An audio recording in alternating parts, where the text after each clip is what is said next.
Greetings! Welcome to the Week 15 Early Access Update for Hot Dogs, Horseshoes, and Hand Grenades. We're going to start off, as always, with a quick sound check. Make sure your speakers aren't up too high. Wonderful. So we have got a absolutely shotgun-tastic update for you this week. I sort of went berserk in terms of getting new shotgun-class weapons up and running, and a whole bunch of sorts of 12-gauge ammunition for us. So where to start?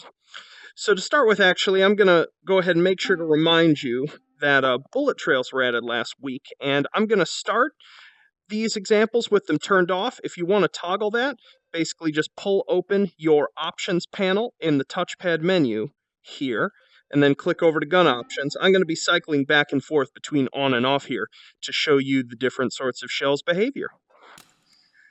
So to begin with, in terms of the new toys, we have a new break action. Don't worry, the old one didn't go away. That's just the 8-gauge break action. But I needed one that was actually properly scaled to real-world units, and so we've got this one. Let's pop that out there. And let's see, what should we start shooting? As I mentioned, we've got a just ton of ammunition types here, all in 12-gauge. We're going to go ahead and start, I think, with the Buckshot ones. So I'm just going to stack these up here. Boop. Let's see if we can balance. We're doing it. We're doing it. There we go. Wonderful. So we've got 3 different kinds of Buckshot. I'm going to turn on bullet trails here so you can see these in action. We've got your standard 0.0 buck, double-aught Buckshot,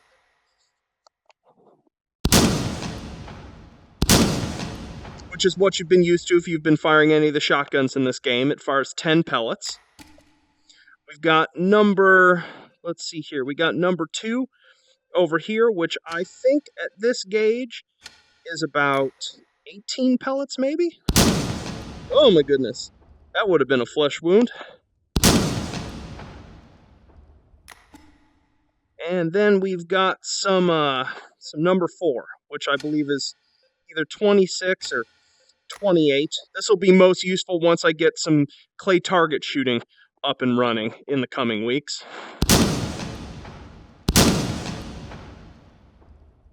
Wonderful. So let's pop those over here. Next up, what do we got? Let's see here. We've got some 12-gauge slugs. We've got another type of ammo in the same class. This is the triple hit. This fires sort of 3 stacked short slugs. So as we can see with the slug here, pretty simple. Just one really accurate shot. Once I get the penetration system all up and functional, that'll be the best round for just communicating a ton of force to a target. And then we've got the triple hit. Let's see if we can fire this at an angle where we can see the diverging paths on the ricochet. There we go. Excellent. Move those over there. We're gonna do a bunch of these in this scene, and then a few over in the Arizona night scene. So let's see, what else did we want to do in this scene? Yeah, we got the Flechette, and I think we're gonna save the rest of those for outdoors. Actually, no, we'll do these as well. Pull these over here. So we got the Flechette, which, as I said, will take more of an effect once we actually have functional material penetration here. These fire basically a sort of bundle of really sharp, long tungsten darts in a really tight grouping.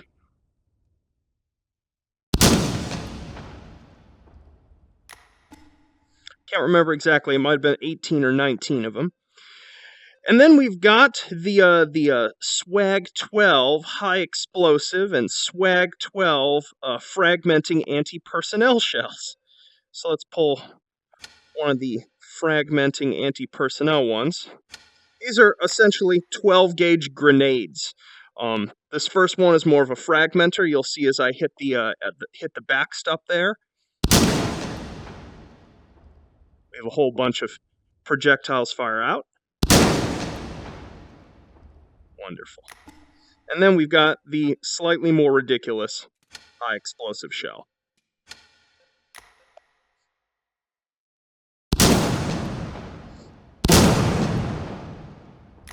which will blow things all over the place if you happen to hit them. So before we jump over to the Arizona night scene and try out our last 4 types, I want to introduce the other new shotguns while we have some nice lighting in here. So first one we've got a 590 A1. I know a number of people have sort of complained about how even though we've got a nice pump shotgun, it's a sort of lower capacity one. So I wanted to put one in here that's actually 8.1. We can actually fire a frag shell out of it. Boom.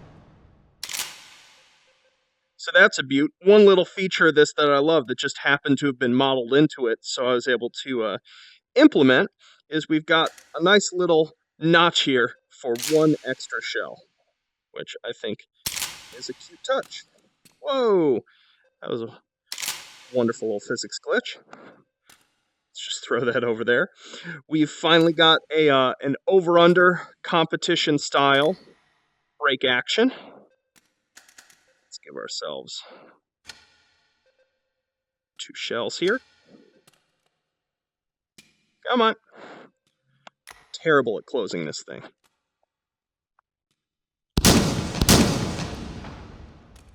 Wonderful. There we go. And then you know what? I got to do this. I got to show you this while we're in here. So I've got a 12 gauge flare gun here. Now I did a little bit of research on asking the question, can you just fire a regular 12 gauge shell out of a flare gun? And the answer to that basically is if it's a low pressure shell like a flare or some of the other stuff I'll be showing you in a second, yes. If it's a high pressure shell, like say a slug or some buckshot, you'll be able to fire once out of it. And then past that, the flare gun is not going to be in great shape because these are just made out of crappy plastic. And so I decided to implement that. You can consider, down on the touchpad, the flare gun as a truly one-shot shotgun. Oh, that's seen better days.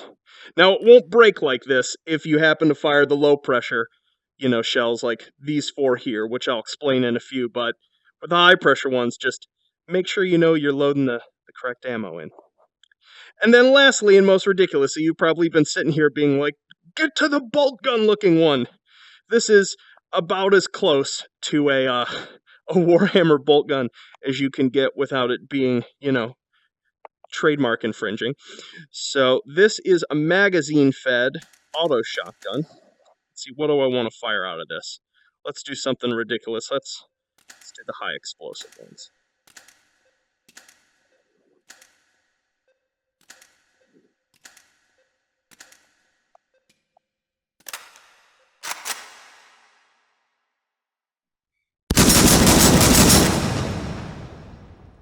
Far too much fun. Excellent, cool. So with that, let's go ahead and jump over to the Arizona at night scene and take a look at our other new ammunition types. So here we are over at the Arizona night scene. I'm going to go ahead and spawn myself our KWG AutoShotgun. In case you're wondering, this does not exist in real life. It was an original design by one of the fellows who I purchased a number of weapon models off of, and I saw this in the list, and I was like, that's just too preposterous not to implement, and I've had a great deal of fun with it. So let's go ahead and dump out our mag. Now, we want to get a specific type of ammunition, and in the past, this has been done via this item spawner, which has kind of stunk because it's fairly long lists of items. And so what I've done this week is I've added a new panel, which you can actually pull up out of the item spawner, although I've gone ahead and placed them in a bunch of scenes, where we can pick an ammo type. So in this case, 12 gauge. And then we can select a given type, and we can spawn either an ammo box or a single cartridge. So let's go ahead and play with some of our low pressure shells here. So we've got our flares first, so I'm going to spawn an ammo box of that. We're going to be playing with our Dragon's Breath shells. So let's spawn an ammo box of that. And then let's see, we've got Cannonball. and a Freedomfetti. Wonderful. Let's pop those over there. Grab our mag.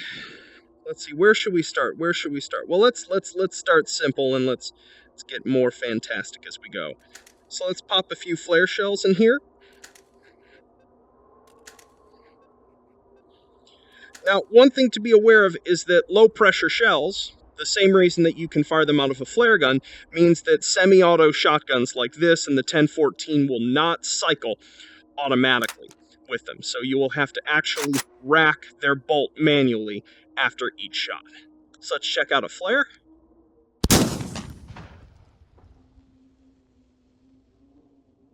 Super pretty, especially with those bullet trails. I'm going to go ahead and get the options menu out so we can take a look at these each with and without a trail. Oh, got a rack bolt.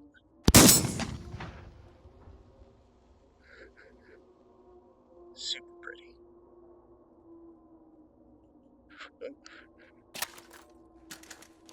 On to the next one. Let's check out this one. This one's such a favorite of mine. These are Dragon's Breath, which if you don't know about these do exist in real life. They're a largely novelty shotgun shell, and they're basically just a bunch of ignited magnesium. Apparently really, really dangerous when it comes to setting off brush fires.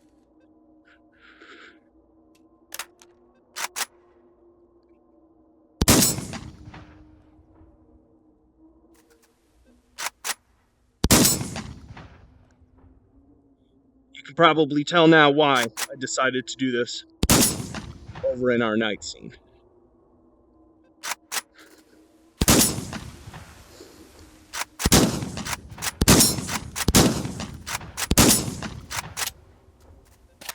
Wonderful. Moving right along. Oh yes, here we go. Where are these? We have our Freedomfetti shells, which this was just me being a goofball.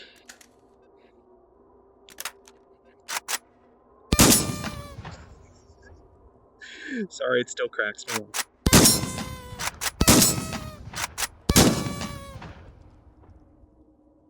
Because why not? Seriously though, the confetti moving past you in stereo is just excellent. And then lastly, we have sort of a sort of clever reuse of something I did back on the 4th. We have Cannonball shells, which fire off several Roman candle charges.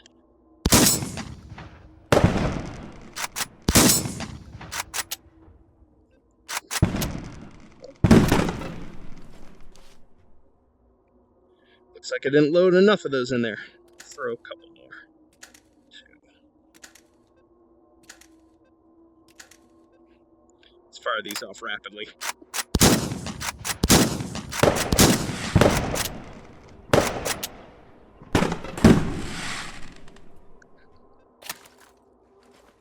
Wonderful. So there you have it. There's your new shotgun ammos. I actually am going to close here by showing you one last really cool thing, which is the way that the bullet trails interact in an environment this large. So I'm going to turn those on. We're going to do our fragmenting AP round. Some of you might have already seen this on my Twitter. Where did I put my empty? There we go. Pull one of those out and spawn lock it, as that's really faster.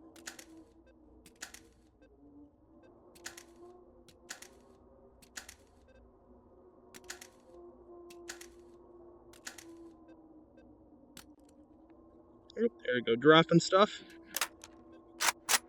Make sure our bullet trails are still on. They are.